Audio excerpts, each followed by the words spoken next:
You are Locked On Nationals, your daily Washington Nationals podcast, part of the Locked On Podcast Network, your team every day.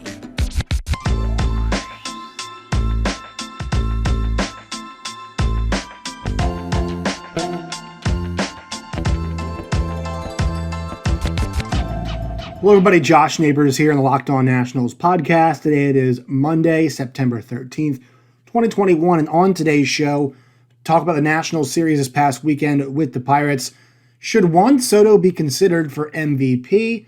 And we preview the Marlins and Nationals series coming up on today's show. Hope you guys enjoy. So before we get into the show today on some real national stuff, a couple things. Number one, the 20th anniversary of 9/11 was this past Saturday. Obviously, Nationals had a game on Saturday. College football was going on. The NFL happened this weekend all throughout it as well. U.S. Open happened in New York City. And it's just a moment of reflection, I think, for a lot of us. Now, I'm 24, so I did not have a very good memory. I don't have any memory, actually, of what happened on 9/11. It really just does not register with me about what happened. But I think a lot of us, go through what happened that day. There's plenty of things you can watch all over the internet. And I mean, documentaries and specials and TV shows. I was struck by Adam Schefter's story. Not sure if you guys have seen it, but Adam Schefter's wife was a widow at one point, and her husband died in 9/11 tragically. And so that was something that stood out with me. And Adam Schefter talked about how his wife's former husband has been a big part of their lives and how they remember him. And I thought that was a pretty special story, unique story in that respect. Somebody in the sports media world with just such an odd connection, but a connection I think is worth talking about. And so, I think that's something, if you want to go check out something 9/11 sports related, as we kind of move past it right now, it's a great look. Go just Google it, YouTube it, probably it's there as well. And then we had New York versus New York Mets Yankees this weekend. All across the weekend it was a fun series. It was a spirited series. Sunday night was a great example of what that rivalry can be. And I thought that was spectacular to watch. If you guys were able to catch some of that, I had that on intermittently between watching the Sunday night football game between the Bears and the Rams, as well as having the New York game on. And I think it's just the moments we saw last night with both fan bases and Stanton's home run and Lindor's performance, and it makes you kind of think back to the games that we had. You look back and the Mets and the Yankees tangling right after 9/11 happened. It just kind of reminds you the power of sport and what sport can do and uplift and bring together, and also be a moment of remembrance. So many tributes across the weekend, and so I think just with that, it's obviously a really sad, a horrible, horrible day in our American history. But I think this weekend, sport was a great reminder to remind us of what happened, to remind us of what we lost, and remind us of how we come together as a nation, in the way we come together as a group, as a collective. So I know I'm not going to go too long on this, it's already passed, but I just wanted to note that I think this weekend was a great way of having the sport there, of reminding us of what happened, which we should be reminded of, but also giving us that enjoyment, that escape, and that coming together that we saw. American flags everywhere, from college game day to baseball games to catching cats at Miami football games using American flags. It was an incredible weekend of sport, and I thought it just kind of showed the power of sport. So I just wanted to say that before we really get into things. All right, so we're gonna get into. I'm gonna start with the Juan Soto stuff here in a second. We're gonna do that. We're gonna do Juan Soto, talk about the Pirates Nats series. Then we're going to do Marlins and Nationals. But first, let's do a word from our sponsors. Today's show is brought to you by DirecTV and DirecTV Stream. You guys know this procedure, right? You got the phone to watch the highlights. You got the computer to watch the shows. You got the TV on to watch a game maybe. You've got your best friends log in for HBO Max on your iPad. Well, there's no need to do that anymore with DirecTV Stream. It brings your live TV and on-demand favorites together like never before, so you can watch your favorite sports, movies, and shows all in one place. That means no more juggling remotes and no need to buy another device ever again. And the best part, there's no annual contract. So get rid of the clutter and the confusion and get your TV together with DirecTV Stream. Learn more at directtv.com. Compatible device required. Content varies by package. Excuse me. So Jesse, I believe Jesse Doherty had this weekend where he mentioned the idea that, hey, maybe Juan Soto should be considered for MVP. And look, I'm not saying he should be. It's not the point of this exercise. But I think what we have to consider when we talk about MVP in baseball is that in football, the quarterback is such a valuable position that sometimes a quarterback can overcome elements around him that are not as good, and he is able to kind of uplift his play and raise his play, elevate his play to a level that is, it's a level that is pretty remarkable to elevate the team's winning. And that is not how baseball works. In basketball, we see the same thing too. LeBron, Anthony Davis, Giannis, the guys who win most valuable player whenever they're on the court, they're getting the ball.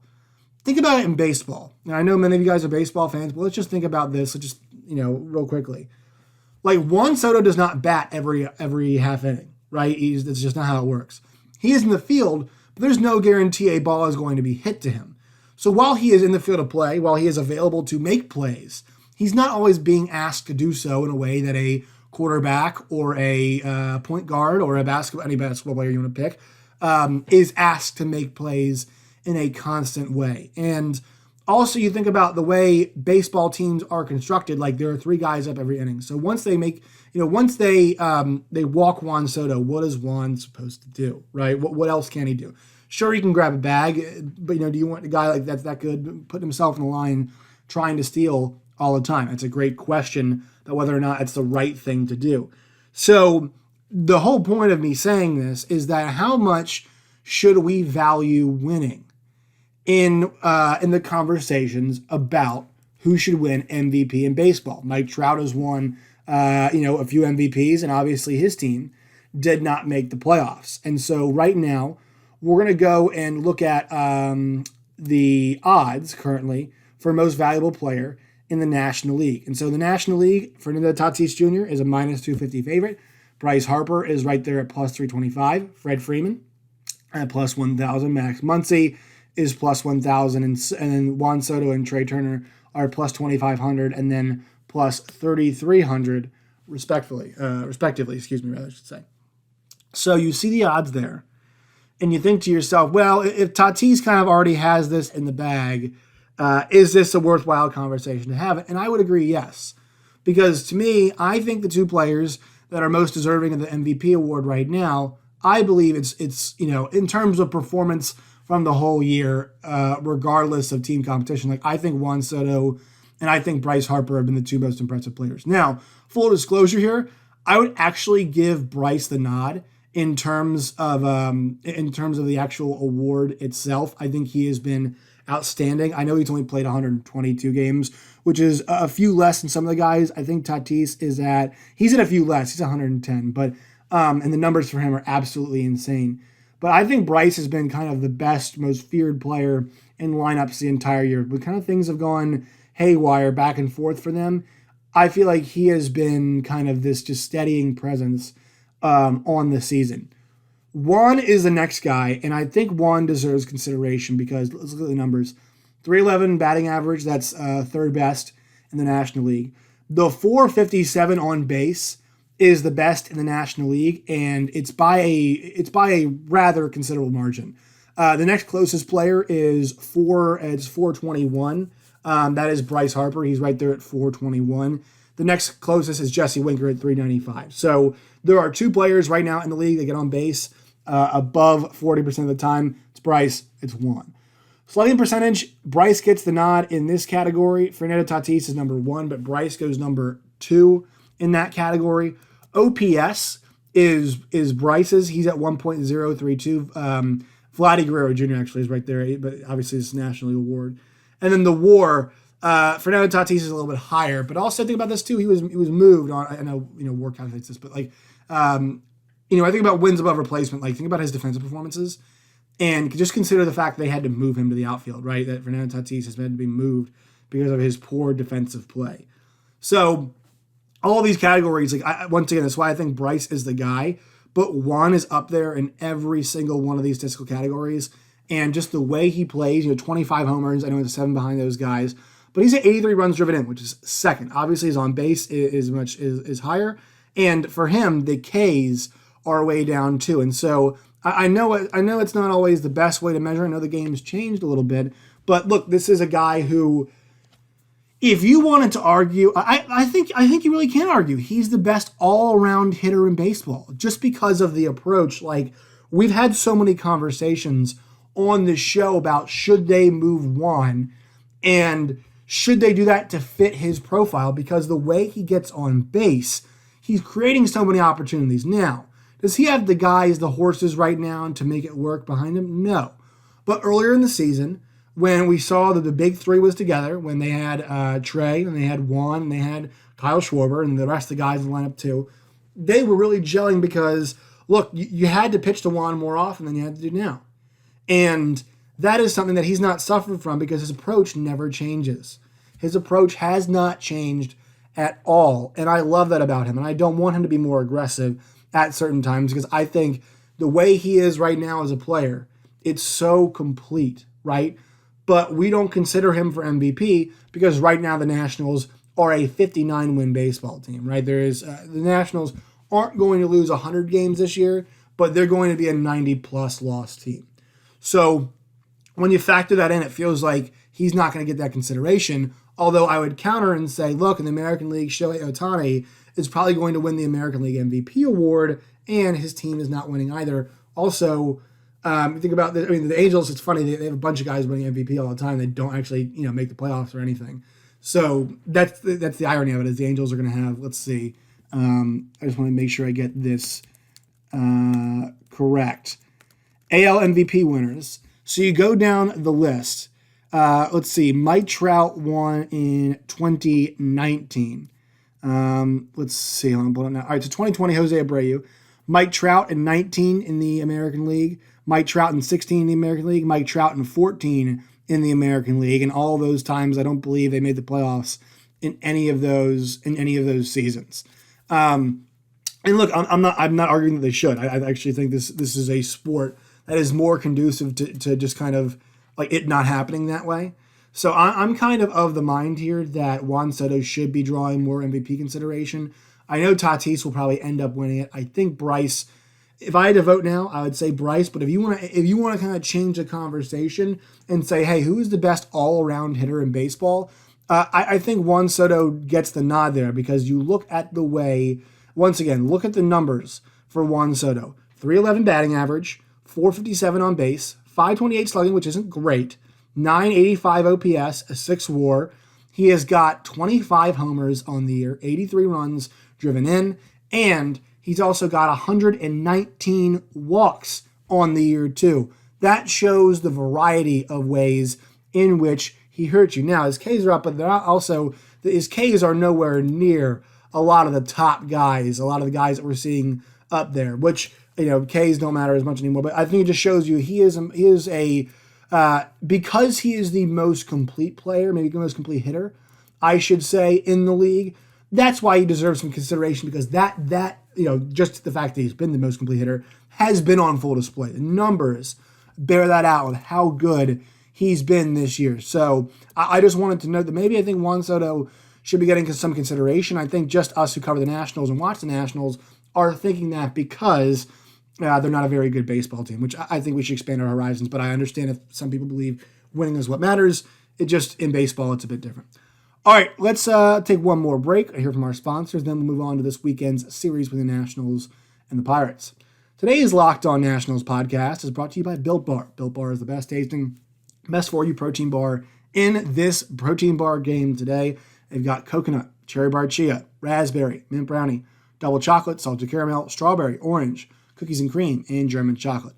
17 to 18 grams of protein, calorie ranges from 130 to 180, only 4 to 5 grams of sugar, only 4 to 5 grams of net carbs. Built Bar is the official protein bar of the U.S. track and field team. Go to Built.com today. It's Built.com. Promo code LOCK15, LOCKED15, LOCK15 for 15% off at Built.com. All right, so I predicted at the beginning of this weekend the Nationals would end up taking 2 of 3 from the Pirates. Did not happen that way. Now, we're not going to go through the play-by-play of this entire series. Number one, they lost. I don't think anybody wants to hear the entire play-by-play of this series. But there are some positives to note along the way. Now, first game in the series was a 4-3 loss for the Nationals in this game, and this was a Pittsburgh rally that allowed this to happen. You got a really awesome start, and we haven't talked much about Josh Rogers, but Josh Rogers has come in and given the Nationals a couple starts now and has kept them in ball games, and you guys know how I adore people who just come in and keep you in games. And Jesse Rogers in this game, 6 2/3, 8 hits, but only 2 earned runs with 1 strikeout as well. The problem was for them, Patrick Murphy came in and gave up the lead, 2 earned runs there, and that put the Nationals behind the 8 ball and allowed the Pirates to get 2 in the 9th and ultimately win this ball game. So you're seeing that in this one, the Nationals, here's how it went down for them scoring-wise. They were able to get across 3 runs, which I don't think is that good considering the opponent.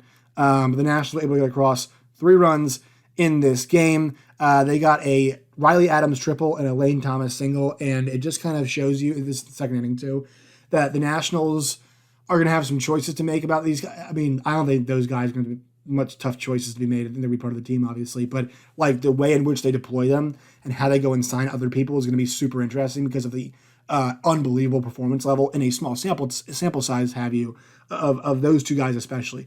Josh Bell gets a 429-foot home run in his return there. So that's obviously something we love to see for Josh, who just once again has been so solid and strong this year. A stat that I read from Mark Zuckerman going back to Lane Thomas, 26 games with the Nats, 312, 404, 548, 18 runs, 6 doubles, 3 triples, 4 homers, 16 RBI, 952 OPS. Guys, girls, friends of the show, you've heard me say it once, you've heard me say it twice, you heard me say it 1,000 times. This is a change of scenery game. Sometimes that's all these guys need. Their confidence skyrockets after that. And for him, it clearly has gone to another level now that he has switched locations.